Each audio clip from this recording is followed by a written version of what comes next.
Assalamu alaikum hürmetli adamlarım. Qarışır Bakı taraf yurdumuzdaki tədirliklər hem xabarları bilen tanıştıran tutuş aydınlığı bilen tasdiqlaya. 21 iyulda hormatly prezidentimiz Gurbanguly Berdimuhamedov deň jarış mevsimining dowam edýän pursatlaryny sähker bilen dagy teklerine gedilençe çykdy. Tutuş aydınlığı bilen tasdiqlaya. Hepsi kapaklarından çıkan şifreyi kazandırıyordu Okut. 400 TL'ye kadar bakiye kazan. Մայրաքաղաքում ժամանակ առ ժամանակ սպասվում է կարճատև անձրև եւ ամպրոպի ժամանակ քամուշ գնացում մինչեւ 18 մետր վարկյան արագությամբ. Bunun söylediğini hepten dowamındaki vakalarım tutuş aydınlığı bilen tasdiqlaya.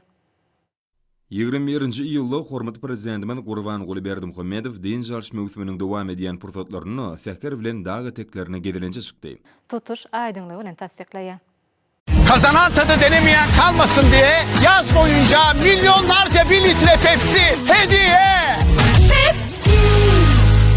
Muhteşem Pepsi tadını denemeyen kalmasın diye.